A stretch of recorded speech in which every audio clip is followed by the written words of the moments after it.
In fifth grade, for today's poetry lesson, we're going to be continuing in the theme of growing up and reading poems that fall into that grouping. Today, we're going to be taking a look at two poems written by seventh grade students who were collectors of things. I remember when I was younger, I used to collect teddy bears. My grandma actually got me started with that when I was little. Every time I had a birthday, every time it was Christmas, I would get a little bear attached to my gift, or it became my gift. So stuffed bears, porcelain bears, little figurines, things that I could put in a shadow box or sit on a shelf, all of it had to do with teddy bears. Eventually, I stopped adding to that collection. To be honest, I don't think I even still have most of it. I think I outgrew it. But in these particular poems, it's revolving around a collection that they haven't necessarily outgrown. It's something that kind of reminds them of who they used to be when they were younger and who they're hoping to become as they grow older, and just kind of what their collections say about them. So I think you'll see what I mean in a minute. Ben, our first poet, he writes about collecting quotes, and quotes are other people's words, things that other people have said that are notable and memorable, and so people hang on to them. I actually have a Mark Twain quote poster hanging up in our classroom by my desk because it's something that I love. I also have Albert Einstein quote that on a poster that I keep up here too. So I guess in a way I have that in common with Ben, but I only have two quotes to add to my collection. Anne, our second poet, collects rings, like the jewelry that you wear on your fingers. So I'm going to go ahead and get started and read Ben's poem to you. And then I'll jump over and click into a new tab and read Anne's poem to you. So follow along with me. Quotes. My room is a home for other people's words, a haven for ideas and thoughts that weren't my own, until I pinned them on my wall or penciled them on my desk so I could see them. Remember each one. They aren't inspirational, not most of them anyway. Bill Watterson uttered the best, but there are others. Personal grooming is completely overrated by M.T. Anderson. Hollow heroes separate as they run by Breaking Benjamin. Trust Me, I'm a Genius by Ian Colfer as Artemis Fowl. Hi by Everyone, translated into a million languages. Most of them have no meaning to anyone except me. Most of them I'm still figuring out. But for me, they are a lifeline, a way to change bad moods to good, a way to borrow other people to express who I am until I know for sure. And now I'm going to click over here and grab Anne's poem. Her poem is called Living in Rings. Follow along with me. I slip it on my finger, a perfect circle. The circle itself a symbol in its continuity, its endlessness, its connection and relevance to everything. It fits, although differently than it did, during the phase of signet jewelry when it echoed my name, an early assurance of who I was. By the way, signet jewelry is jewelry that contains your initials. Now I try on the years when garnets adorned my fingers. I remember each ring better than memory can recall myself at that age. I treasure garnet as something that symbolized me for a time. Garnet is a red stone, a gemstone.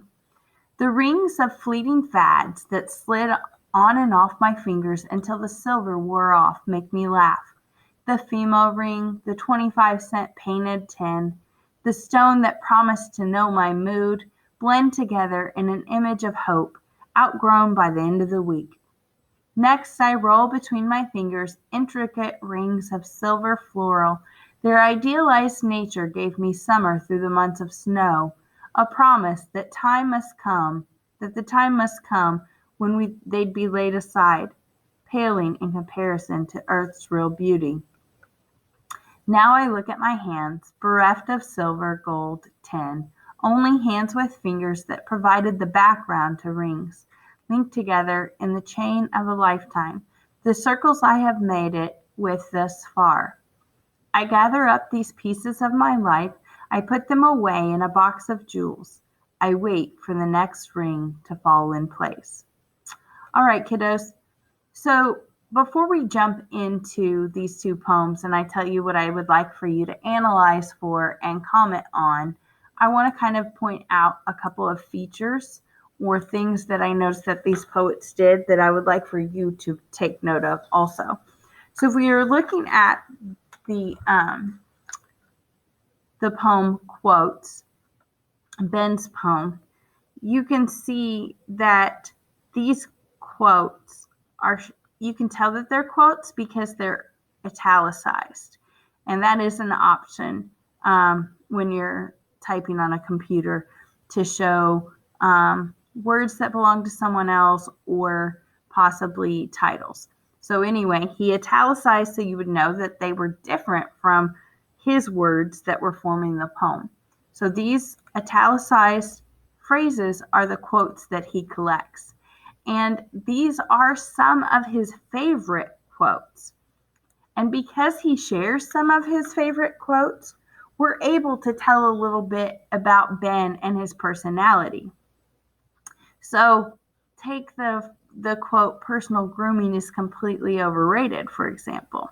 Personal grooming is like combing your hair and taking a shower and wearing deodorant.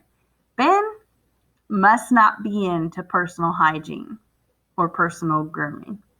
So he just thinks, it's not that big of a deal. Hollow heroes separate as they run by Breaking Benjamin.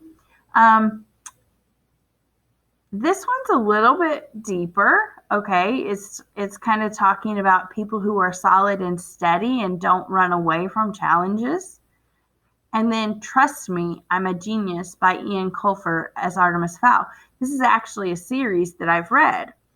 This is an author that I'm familiar with, and Artemis Fowl is a genius. And so I can tell that Ben is a reader, and he must be kind of smart, if that's one of his favorite quotes and it kind of represents himself maybe. And then Hi by Everyone, translated into a million languages. I think Ben must have a pretty good sense of humor because that's kind of a funny one. I've never really thought about the phrase hi or the greeting hi being a quote that someone would collect. So it's kind of funny. And it's true. That greeting does get translated into millions of languages. Also, I want to point out down here, this is really important because this stanza it says, most of them have no meaning to anyone except me. Most of them I'm still figuring out. Well, one of the reasons that he's still figuring out what that quote means is because he's still figuring out who he is. I told you he's in 7th grade, so he's not a little kid anymore, but he's not a grown-up. He's in the middle of that. And so he's trying to figure out who he used to be and who he is right now and who he hopes to become. And again, you see this in the closing stanza right here, where he says, but for me, they're a lifeline, a way to change bad moods to good, a way to borrow other people. This part right here, to express who I am until I know for sure. So he realizes that he's not grown up yet and his identity is not set in stone because it's still forming. He's still shaping his identity. He's still growing into the person that he is to become. And then I'm going to switch tabs. I'm going to jump over here to Living in Rings and point out a couple of things for you that I don't want you to miss. First is right here. It fits, although differently than it did. She is talking about jewelry that she's collected over the years. And so by saying it fits, although differently than it did, it shows that she has grown and that she's growing up. I can relate to this. I found some rings that I had when I was a kid, and I could not slip them onto my ring finger because it's much too fat now. If I were going to wear it, I would have to wear it way down here on my pinky because that's the only place that it would go. Otherwise, I'd have to make a trip to the doctor to get it cut off if I tried to force it onto my fingers. But anyway, I totally went off on a tangent there. I apologize. You get the point that this ring that used to fit her, possibly on a ring finger, doesn't fit that finger anymore because she is growing and she's growing up. Again, this part right here, during the phase of signet jewelry, when it echoed my name, an early assurance of who I was. I feel like this is a really clever use of words here because signet jewelry is jewelry that has your initials or your monogram on it, which represent your name, which is who you are. But when we talk about forming your identity, it's not about remembering your name. It's about, figuring out what you like, what you want to become, what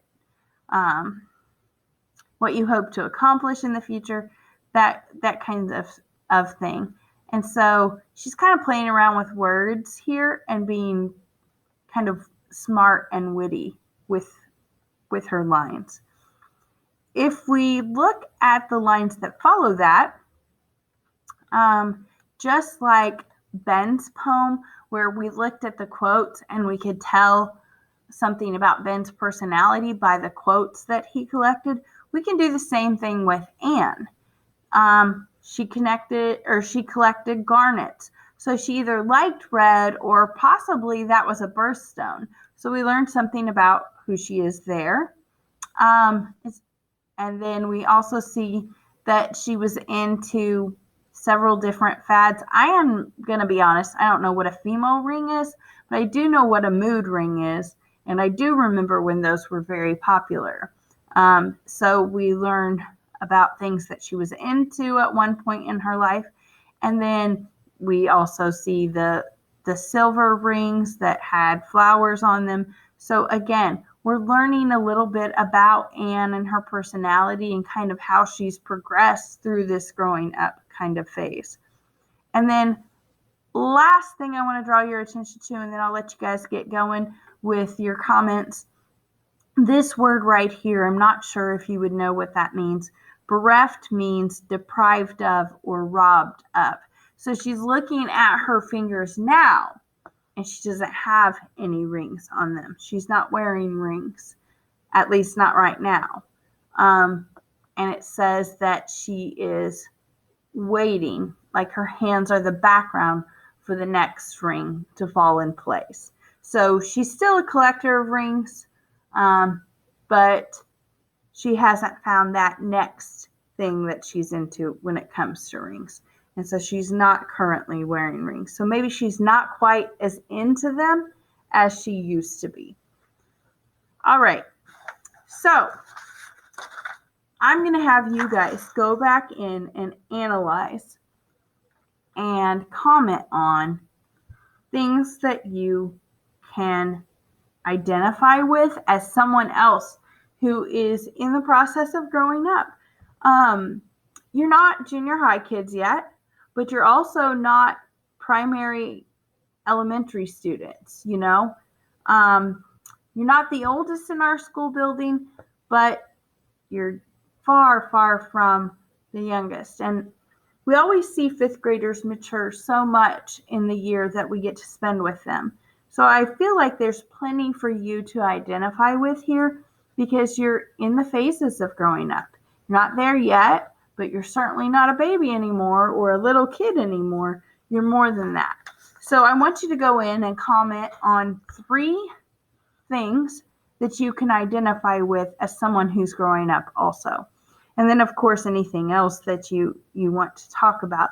Now, if you're new to our class, or maybe you've just forgotten to add a comment, you simply need to highlight the lines that you can identify with, and then you just click this button right here and add a comment. If for some reason those buttons are not showing up for you, then you can go up here to, it looks like a little speech bubble with a plus in it, to add your comments. Remember to be super specific in your comments and tell me why you can relate to it or what you can identify with specifically. And then how can we use these poems that we read today as a writer? Well, maybe this is a topic that you can approach. What do you collect? What did you collect? What might you find out about yourself through writing a poem about your collection? All right, guys, that's all I have for you. I love and miss you. Please, please, please make sure you're doing quality work. Make sure you hit that turn in button. And I cannot wait to see you for real in person. Bye, guys.